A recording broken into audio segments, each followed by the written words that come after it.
What's going on, man? Welcome back to the basement.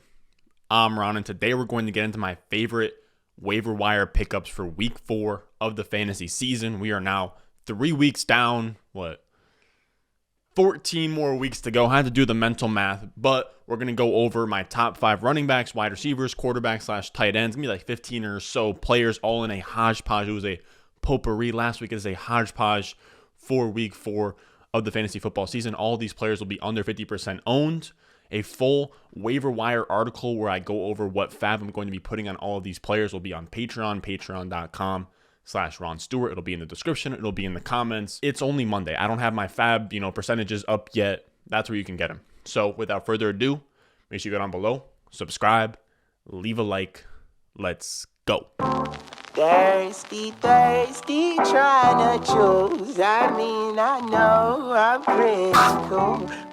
First up, we have Chuba Hubbard, number 1 at the top of our top 5 running backs as our only priority add this week, which means that we're going to be putting 20% or more of our fab budget on said player. It seems like Christian McCaffrey has a grade 1 hamstring sprain, which means that he's expected to miss 1 to 3 weeks. It seems like his timetable right now is to be back by week 6. He didn't go on IR, so it shouldn't be a super long injury timetable. But now we have Hubbard, who's going to be a 2-game rental, which is extremely valuable. We saw Mike Davis last year put up borderline RB1 type numbers with McCaffrey out of the lineup.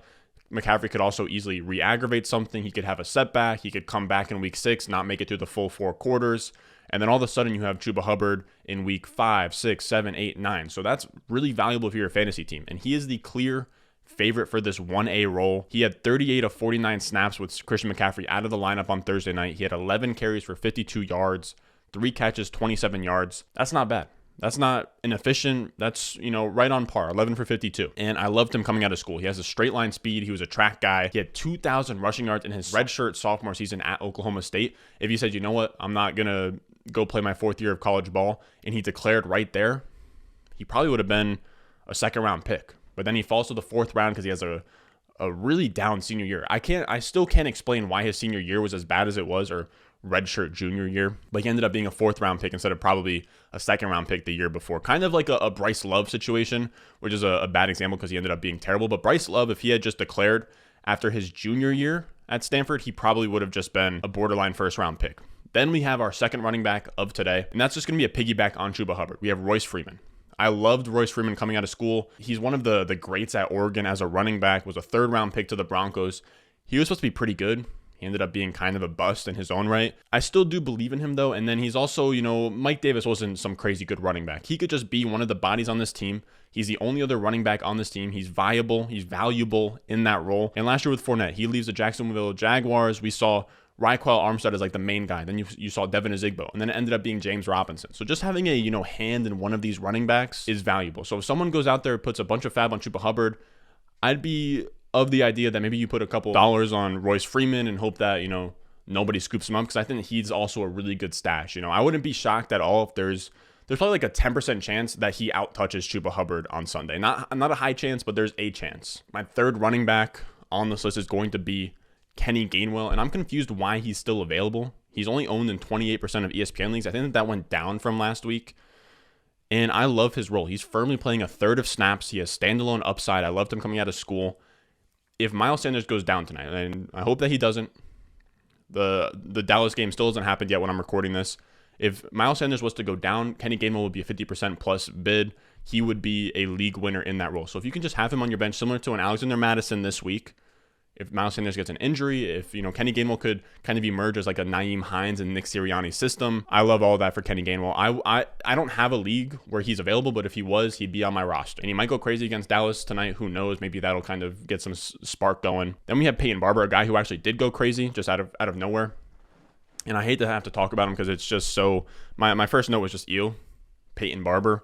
When we're getting these running backs off waivers because somebody else in front of them got hurt, you're hoping that he's an actual good football player. Peyton Barber isn't the best, but he saw crazy usage. He saw 23 for 111 yards, 21.7 points. Now, it was an overtime game, so those numbers are a little bit inflated, but 57% of the snaps, 28 opportunities against the Dolphins. I mean, what else could you ask for a running back off waivers? Now, I think that Josh Jacobs should be back next week versus the Chargers, but in the event that he has a setback or, he doesn't play, Peyton Barber is a fringe RB2 in all formats. And then also I wanted to say A lot of you guys ask me, who can we drop? A guy you can firmly drop is Kenyon Drake. If Kenyon Drake cannot go out there and ball in the absence of Josh Jacobs and he's getting outplayed and out-touched, out-snapped by Peyton Barber, then he probably doesn't need to be on fantasy teams. Then our last running back is Giovani Bernard, and I'm kind of back in on Gio. I liked him in the offseason. Then he came out and he wasn't that great, but he saw 9 catches for 51 yards and a touchdown this week, which is crazy usage. No carries, but that's not really what we're looking for with Giovani Bernard. We just want him to be in that passing down role with Tom Brady, and he saw 100% of the long down and distance and 2-minute offensive snaps. And I'm kind of in this idea that maybe now he just locked up the passing game role and he got off to that slow start. I thought that he was droppable again. I thought that, you could just drop Giovani Bernard. I didn't drop him in too many places, but he did have this ankle sprain that he suffered prior to week 1. So maybe that's why they kind of started him off slow when he kind of worked his way in. And now he could be what I drafted him for as the passing down work in Tampa Bay and somebody that can kind of give you that James White role with Tom Brady. Moving on to our wide receivers, there's no priority pickup that I would put, 15% plus of my fab on. But our number one ad, and I think that this is going to be somebody that might even be left off of most lists. If you're watching my videos, I'm telling you, everybody else is going to be, stealing off of whatever website, and they're just going to be, regurgitating the same top five. My number one waiver wire pickup this week, I guarantee you he's no one else's number one. Terrace Marshall.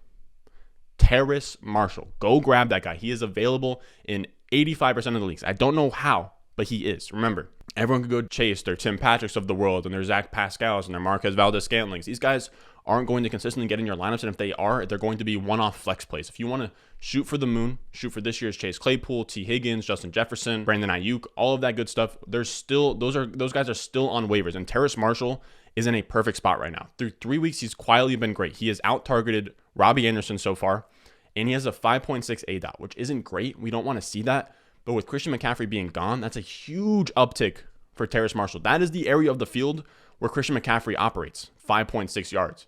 That's going to remove Christian McCaffrey. That's going to give Terrace Marshall more targets. And then also, Dan Arnold gets traded away today to, I want to say, the Jaguars for C.J. Henderson because J.C. Horn went down. Dan Arnold has 11 targets, as many as Robbie Anderson, and he kind of operated as this tight end, this kind of hybrid tight end wide receiver. That's a similar role that Terrace Marshall operates out of. So both of those players get targeted in similar parts of the field as Terrace Marshall. Less target competition. Terrace Marshall, if it was ever going to happen, it's going to be in these next 2 weeks with Christian McCaffrey gone. I love the talent. He was my wide receiver 3 after the draft. Go grab him. Then we'll get to our boring old heads with Emmanuel Sanders. I didn't include Emmanuel Sanders in that whole list of players because I do think that he is valuable to grab off waivers. Every option on that Bills team besides Gabriel Davis should be on rosters. Dawson Knox, or maybe in deeper leagues, but Emmanuel Sanders, Cole Beasley, Stephon Diggs, obviously.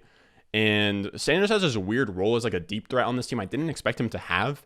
He's 5th in the league in ADOT right now, and those deep targets are what you want when you have a quarterback in Josh Allen who's going to be efficient on those targets, one of the better deep throwers in the league. When you're connecting on the 5th highest ADOT on those huge deep targets, you're going to get huge boom weeks. I think he had 2 touchdowns this week, had a great week, and he's the wide receiver 2 on the team pretty firmly at this point.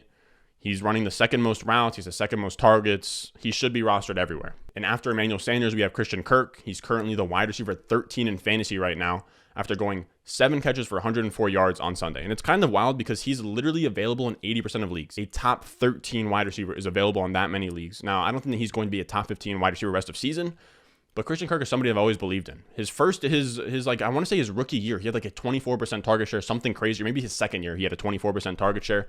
I loved him as a prospect coming out. He's my 4th highest owned wide receiver on Underdog. I love me some Christian Kirk. He's not someone I'm super bullish on because in a managed league where you only have 1 or 2 flexes, I'm not sure. I loved him in best ball because he's going to have those crazy blow up weeks, but timing him is going to be a little bit tough. But I will say he is somewhat viable because this Cardinals offense has become really flat for some reason, where Hopkins only has an 18% target share now. And when you have a team that throws so much, that scores so much, and if Hopkins isn't going to take 30% of the target share like he used to, then Kirk, AJ Green, Rondell Moore, they'll have their games. I don't mind Christian Kirk. You can maybe play him in some good matchups. Then we have Tim Patrick, and I'd actually say these aren't really in any particular order besides the first one on the list. Tim Patrick is kind of a wide receiver 3 rest of season for me. Top 36 or fringe top 36 because he tied Sutton in routes and targets last year. Now we have KJ Hamler, the guy that I liked between the two because KJ Hamler has a lot of upside. I liked him coming out of school, younger, better profile. He's now gone with an ACL injury. So these guys are dropping like flies, and now it is literally just Sutton and Tim Patrick Tim Patrick is the wide receiver 25 on the season. He's put up in 0.5 PPR. He's put up 11.9, 11.2, and 12.3 points in his last 3 games. He's been consistent, either scoring a touchdown or putting up almost 100 yards in his games. I mean, there's not much more you can ask. He's a really solid pickup. Then we have a sneaky pickup, a nice little sneaky stash for you guys, Rashod Bateman. He is available in over 90% of leagues. If you have an IR spot especially, go pick up Rashod Bateman. He was a first-round wide receiver drafted to the Ravens. He was my wide receiver 2 after the draft. I love Rashod Bateman. In Dynasty, I have him everywhere. He is a really skilled wide receiver. We had Marquise Brown have drop issues, and then after that, it's literally just like Sammy Watkins and the Funky Bunch. He is going to, I'd say almost instantly, play in 3 wide receiver sets, work his way into a better role. You know, I could easily see in like 3-4 weeks, he's like the number 1 waiver claim, kind of like Rondale Moore last week, is Rashod Bateman. And he's set to come back week 5. He had some kind of injury that he sustained in the summer. We have week 4 coming up at week 5. So this is going to be a stash for this week. If you have the space on your roster, the week after that, he should be back and healthy. Again, wide receiver 2 of this class for me when I was doing my Dynasty and rookie rankings. I'm a really big fan of Rashod Bateman, so if you can go out there, sneak him onto your bench or onto your IR, go do that. Last up, we have my quarterbacks and tight ends. We're just going to run through 5. And the first one is Evan Ingram. And I know a lot of you guys hate Evan Ingram. Everyone hates Evan Ingram, but he is the perfect tight end stash. A guy that I have a lot of respect for when it comes to tight ends, Andrew Cooper. I want to say David Gontiari might even be on him as well, but I could be wrong. They love Evan Ingram. These, I would almost consider those guys like tight end whisperers. He's back and healthy. He saw 6 targets. And when we're chasing tight end upside, we're looking for 2 things. We're looking for athleticism, and we're looking for a guy that has a path to being a top 2 target on their team. Evan Ingram had, I want to say he had over 100 targets last year. There's not really much that he's competing with. I get that Sterling Shepard is great. Kenny Golladay hasn't looked amazing. He could easily go in there, have a bunch of targets. He saw 6. Colin Johnson had a bunch of targets last week, and he has this clear path to volume, and he has a bunch of athleticism. So I love Evan Ingram as a guy that I'd be picking up off waivers. I don't know how he's available in 60% of leagues at this point, but I love him for his upside. Then a guy that's much less ceiling and more floor is Austin Hooper. I think he had 2 catches for 19 yards and a touchdown. That's what you get with Austin Hooper. You either get 40 yards on 4 catches, or you get 2 catches for 15 and a touchdown. And he's the tight end 12 on the season. You're paying for what you get with Austin Hooper. He's available in 50% of leagues. If you need a spot start at tight end, he's not the end of the world. Then we have Tyler Conklin, who I don't love. I think this is more of a deeper league kind of stash, but he saw 8 targets on the Vikings offense. Irv Smith is gone, and he's clearly, their tight end 1, and he should probably be rostered in all deep formats, maybe have 20 roster spots for 14 to 16 teams. Then we have Sam Darnold, who's been, tearing it up now that he's left the Jets. Maybe he is the next Ryan Tannehill. He's currently the QB 11. I think he's a fine streamer. He sees Dallas next week. Maybe without Christian McCaffrey, maybe he throws it a little bit deeper. Maybe it's Robbie Anderson more down the field. I don't know. But I think that he's a fine, streamer if you need one. And then another one, Daniel Jones. He's the QB 9 on the season. He can run. He can kind of pass. But yeah, so he's another guy that you can stream. The quarterbacks, there's really not much analysis that goes into it besides these guys are good for fantasy. Daniel Jones runs the ball a bunch, and he'll be good as a streamer. Now, that's going to do it for us today. As always, man, make sure you go down below, subscribe, and leave a like. We are going to be putting out these videos every single day of the week from now up until your fantasy football championships. So make sure you guys are riding with us. I also want to say, man, if you're 0-3, chin up. Chin up. Look, I'm in 12 redraft leagues. I'd be lying if I said I didn't have one. I think I have one I'm going to be going 0-3 in. And I think it's actually a subscriber league with the Fantasy Stock Exchange boys. Look, I had Travis Etienne. I had Raheem Mostert. I don't want to hear about it. But also, I'm going to be fighting tooth and nail to make the playoffs in that league. Don't give up, fellas. I had a league last year. I went 0-3, scrapped to 7-6, made the playoffs, won it all. You can run the table. Anything that happens in forward can happen in reverse. You go 0-3, you can win the next 3 games, go 3-3. Keep riding, keep grinding. I'm telling you guys, I'm not giving up until I'm all the way out, maybe 0-6, 0-7. You guys can grind back, especially with the extra game this year where we can go all the way to week 14 until playoffs. So now you can go 7-7 or 8-6, maybe even 6-8 and sneak into the playoffs. But again, that's going to do it. If you want to know exactly how much fab I'm putting on all these players, I make a Patreon-only article that I sit down and type up myself every Tuesday night. So if you want access to that, along with my rest of season rankings and weekly rankings every single week, I put out a bunch of content for the patrons and a patron-only live stream on Sunday morning. So if you want all that good stuff, you should check out the Patreon, patreon.com/Ron Stewart. With all that being said, I'll see you guys tomorrow for my trade targets video. And as always, I'll see you guys in the next one. Yup.